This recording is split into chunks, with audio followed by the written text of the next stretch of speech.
Welcome friends, मैं हूं नसार और आज की इस वीडियो में हमारा टॉपिक है Redmi Note 10 जो कि सनी वेरिएंट और मजीतो वेरिएंट में होता है। उसका IMEI नंबर अगर नल हो जाए या उसका बेसबैंड वेरिएंट नल हो जाए या उसका आप IMEI नंबर पेयर करें और जब आप उस पर क्यूसियाँ राइट करें और उसका बेसबैंड अननोन हो जाए तो आप उसको कैसे फिक्स करेंगे, आज हमारा यही टॉपिक होगा। तो चलिए वीडियो शुरू करते हैं। शुरू करने से पहले अगर आपने मेरे चैनल को सब्सक्राइब नहीं किया तो सब्सक्राइब करें और बेल आइकन को प्रेस कर दें। तो गाइस ये चेक करें, इसके IMEI नंबर मैं भी आपको शो करवाता हूं, स्टेप बाय स्टेप बताता हूं। इंशाल्लाह आपको सीखने को काफ़ी कुछ मिलेगा। और ये सिर्फ इसी सेट की बात नहीं है, ऑल रेडमी के सेट पे यही मसला होता है। छोटी छोटी चीज़ें होती हैं जिनको आप फिक्स नहीं करते और जिनकी वजह से 3G 4G का मसला आ जाता है, या आप IMEI नंबर पेयर करते हैं तो बेसबैंड अननोन आ जाता है। यही छोटी छोटी वजूहात होती हैं। तो ये चेक करें, आपके सामने इसका वेरिएंट है, ये हर एक सिक्योरिटी में हो रहा है सेट। तो यहाँ पे चेक करें तो इसका बेसबैंड अननोन है। तो ये बेसबैंड अननोन दो वजह से होता है। एक बेसबैंड अननोन होता है कि आप इसमें हार्डवेयर रॉन्ग करें, हार्डवेयर में आपके कोई मसला हो। तो दूसरा मसला ये होता है कि आप इसकी EFS रीसेट करें तो आपका जो बेसबैंड है वो अननोन होता है। तो आपको कैसे पता चलेगा कि ये किस वजह से बेसबैंड इसका अननोन है? तो ये जब मेरे पास सेट आया था तो इस पे एक रेजिस्टेंस लगी हुई थी, बड़ी PC की रेजिस्टेंस लगी हुई थी। ये चेक करें, ये उसके ऊपर मैंने रखी है। तो ये रेजिस्टेंस लगी हुई थी, इसकी मैंने मल्टीमीटर से वैल्यू चेक की तो ये तकरीबन 100 या 120 ओम की थी। तो इस मोबाइल पे हार्डवेयर जो है वो रॉन्ग था। इस पे हार्डवेयर होना चाहिए था 220K का जो ओम है, उसकी वो हार्डवेयर होना चाहिए था, वो जो कि आपको स्क्रीन पे शो हो रहा है। तो ये छोटी सी वजूहात होती हैं जिसकी वजह से काम खराब हो जाता है। तो मसला ये था कि मैंने भी उसी हार्डवेयर, मैंने सोचा हार्डवेयर किसी ने किया है तो इसको आगे रिपेयर करते हैं। मैंने इसकी EFS रीसेट की, फिर भी बेसबैंड इसका अननोन रहा और EFS वाइप करने के बाद इसका IMEI रिपेयर हो गया, शो भी हो गया। जो ही इस पे किसी भी टूल से नेटवर्क रिपेयर करता हूँ या क्यूसियाँ लगाता हूँ तो अगेन IMEI नंबर शो होना बंद हो जाते हैं और बेसबैंड अननोन हो जाता है। उसके बाद मैंने इसको एक दो दफ़ा फ्लैश भी किया और राम से ENG राम से भी फ्लैश किया तो सेम यही फॉल्ट मुझे नजर आया। तो वो आप कैसे पहचानेंगे कि ये इसका बेसबैंड किस वजह से नल है? तो गाइज जब अगर आपके पास कोई रेडमी का सेट आ जाए, उसका बेसबैंड अननोन हो जाए तो उसकी आप डायग अनेबल करके उसकी रीड इंफॉर्मेशन करें, अनेबल डायग करके। जब आप ये देखें टूल में मैंने की है इसकी रीड इंफॉर्मेशन, और डायग में जब मैं रीड इंफॉर्मेशन करता हूं तो इंफॉर्मेशन रीड हो रही है। इसका मतलब ये है कि इसका हमने ना EFS रीसेट किया है और उसकी वजह से इसका बेसबैंड अननोन है। लेकिन अगर इसका किसी और वजह से अगर इसका बेसबैंड अननोन हो ना, तो उसकी वजह से अगर हम जब इसका बेसबैंड अननोन हो तो हम डायग अनेबल करें तो डायग तो ऑन हो जाती है, लेकिन डायग में से कोई भी इंफॉर्मेशन रीड नहीं होती। तो वो कोई और वजह होती है, या उसमें IC का मसला बन जाता है, बेसबैंड का कोई और इशू होता है, तो यह हार्डवेयर रॉन्ग होता है।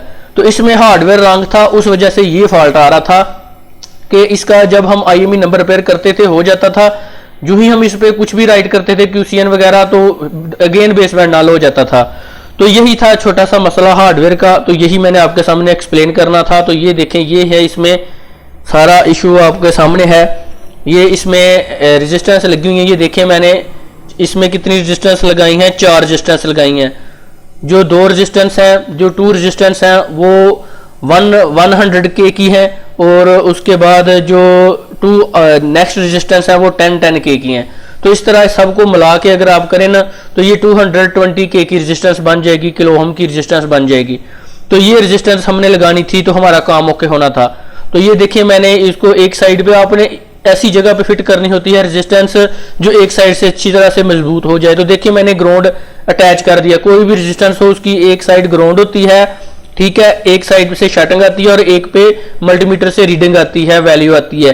तो जो वैल्यू वाली साइड है उस पे आपने रेजिस्टेंस की एक जगह पे वो सोल्ड कर देनी है जंपर वायर से, और दूसरी साइड आपने कहीं पे भी ग्राउंड पे एडजस्ट करके उसको फिक्स करना है मजबूती के साथ। जैसे आप ये देख लें मेरी रेजिस्टेंस फिट हुई है काफ़ी अच्छे से। और उसके बाद जब आपका काम हो जाए तो उसके ऊपर UV मास्क आपने अप्लाई कर देना है ताकि कल को सेट जब हीट अप हो, कोई मसला मसाइल हो तो ये रेजिस्टेंस रिमूव ना हो। तो ये रेजिस्टेंस थी।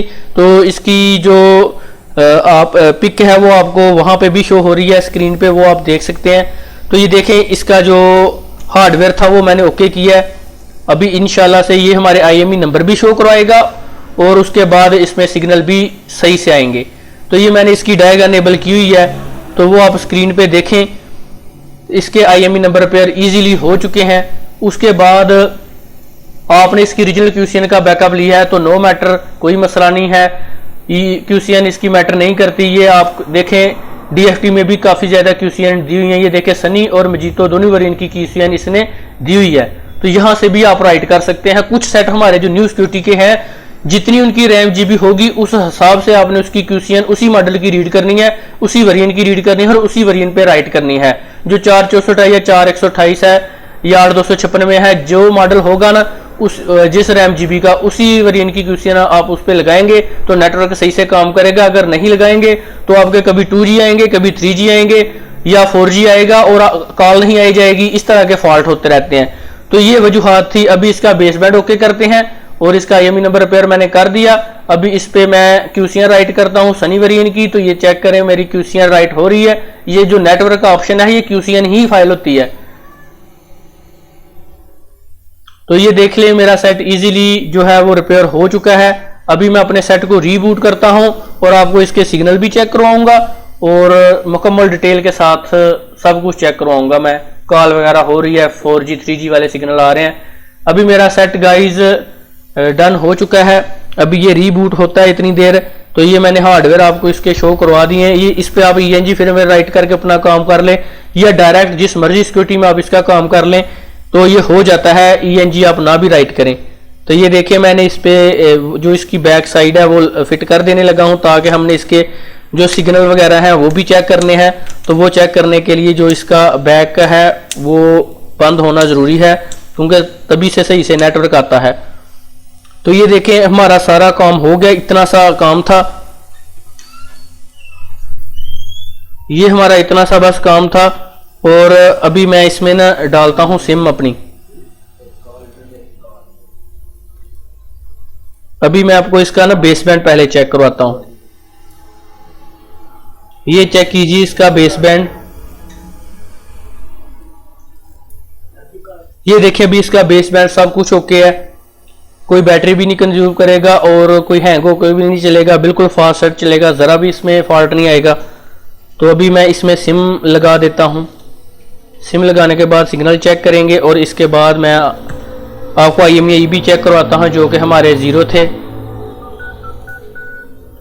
ये देखिए IMEI अभी हमारे शो हो रहे हैं और उसके बाद नेटवर्क देखें आते ही 4G आ चुका है, बिल्कुल सही से वर्क कर रहा है। और अभी इसमें मैं आपको कॉल भी करवा के शो करवाता हूं।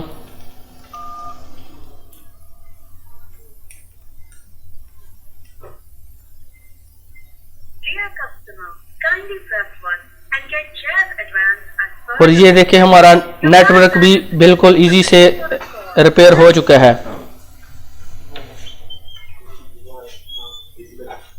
तो थैंक्स फॉर वाचिंग। फिर मिलेंगे नेक्स्ट वीडियो में नेक्स्ट टॉपिक के साथ।